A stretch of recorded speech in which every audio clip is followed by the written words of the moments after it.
Irmãos e irmãs, sejam todos bem-vindos à nossa leitura e reflexão do dia. Hoje, no 29 de dezembro, terça-feira, dentro da oitava da Páscoa. A antífona de entrada da nossa celebração eucarística de hoje diz que Deus amou tanto o mundo que lhe deu seu próprio Filho.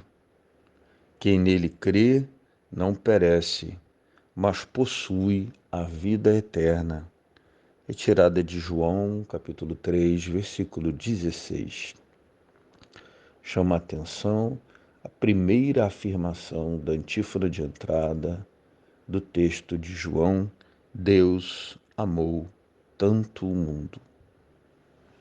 O amor de Deus sugerido por João nesse texto, associado à palavra mundo, que no texto de João não se restringe a aspectos geográficos, mas a todas as questões que estão envolvidas em torno de mundo, relações, limitações, o pecado propriamente e o mundo na sua completude. O Deus amou tanto que é incondicional. Ele não parcela, não separa. Deus amou esta parte do mundo, Deus amou estas pessoas do mundo. Deus amou, mas ele é abrangente, a todos abrangente, omni-abrangente, abraça a todos e incondicional, porque diz Deus amou tanto o mundo.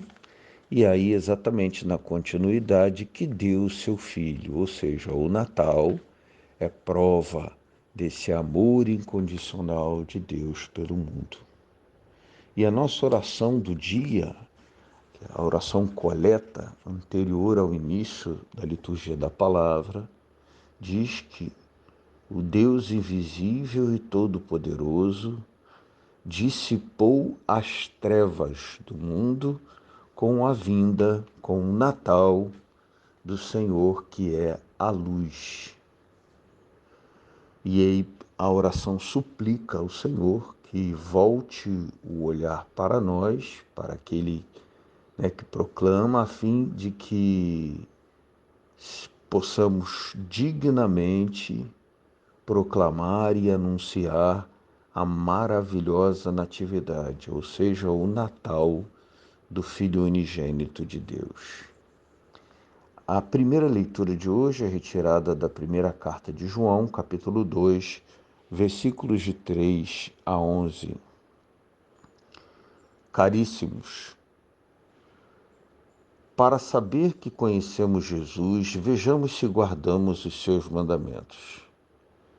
Quem diz, eu conheço a Deus, mas não guarda os seus mandamentos, é mentiroso e a verdade não está nele.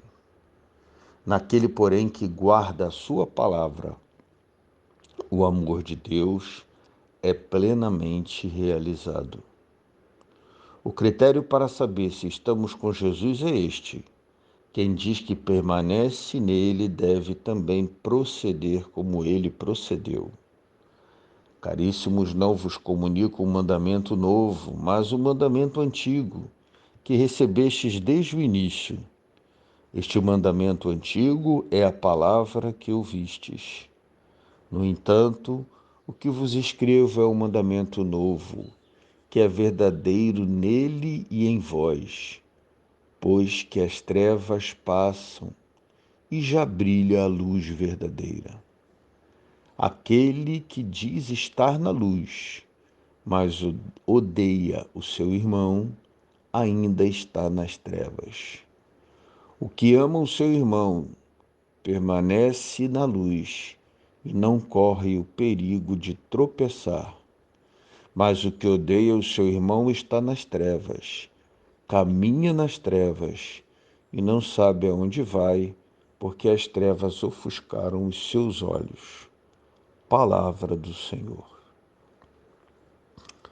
O texto de João, que nós acabamos de ouvir, faz questão, portanto, de dizer que proclamar fé, crença, profissão do mandamento, mas não vivê-lo, é de alguma forma proclamar e anunciar uma mentira. É como se o mandamento, como proclamação, terminasse no cumprimento do mesmo mandamento, ou como se proclamar e anunciar fé e vivê-la fossem dois momentos de uma mesma hora. Portanto, só é possível caminhar na luz quando se anuncia, se proclama, crer, quando se anuncia a luz e quando se vive aquilo que se proclama, o que se diz, crer e acreditar. O salmo de resposta a esse texto é o Salmo 95, cujo refrão é: o céu se rejubile e exulte a terra. Cantai ao Senhor Deus um canto novo. Cantai ao Senhor Deus, ó terra inteira. Cantai e bendizei seu santo nome. Dia após dia anunciai sua salvação, manifestai a sua glória entre as nações e entre os povos do universo seus prodígios. Foi o Senhor e nosso Deus quem fez os céus, diante dele vão a glória e a majestade do seu templo, que beleza e esplendor. O evangelho de hoje é o de Lucas, capítulo 2, versículos de 22 a 35. Quando se completaram os dias para a purificação da mãe e do filho, conforme a lei de Moisés, Maria e José levaram Jesus a Jerusalém a fim de apresentá-lo ao Senhor. Conforme está escrito na lei do Senhor, todo primogênito do sexo masculino deve ser consagrado ao Senhor. Foram também oferecer um sacrifício, um par de rolas ou 2 pombinhos, como está ordenado na lei do Senhor. Em Jerusalém havia um homem chamado Simeão, que era justo e piedoso e esperava a consolação do povo de Israel. O Espírito Santo estava com ele e lhe havia anunciado que não morreria antes de ver o Messias que vem do Senhor. Movido pelo Espírito, Simeão veio ao templo. E quando os pais trouxeram o menino Jesus para cumprir o que a lei ordenava, Simeão tomou os meninos do braço e bendisse a Deus. Agora, Senhor, conforme a tua promessa, pode deixar teu servo partir em paz, porque meus olhos viram a tua salvação, que preparastes diante de todos os povos, luz para iluminar as nações e glória do teu povo Israel. O pai e a mãe de Jesus estavam admirados com o que diziam a respeito dele. Simeão os abençoou e disse a Maria, mãe de Jesus: este menino vai ser causa tanto de queda como de reerguimento para muitos em Israel.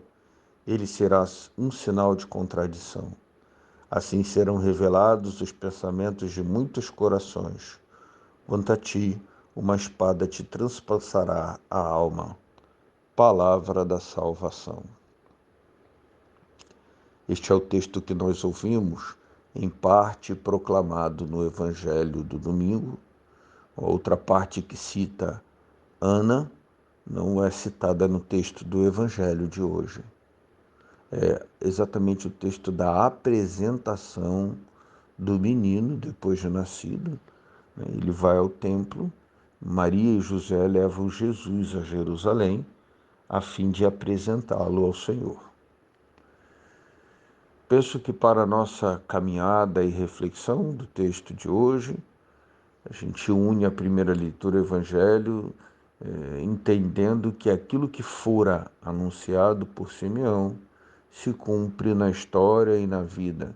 Maria vai até o fim, Jesus vai até o fim, com todas as consequências do sim dado por ela e, naturalmente, por Jesus, que se fez obediente até a morte, morte de cruz, o que for anunciado por Simeão, que diz para Maria: uma espada de dor vai te transpassar a alma, e de Jesus ele afirma que ele seria causa de queda e de reerguimento para muitos e um sinal de contradição.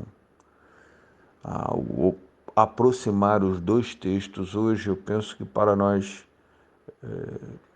fica bem claro exatamente que a experiência da fé em Jesus, da fé cristã, sempre nos leva da profissão a um obediente até o fim, ou seja, a ação.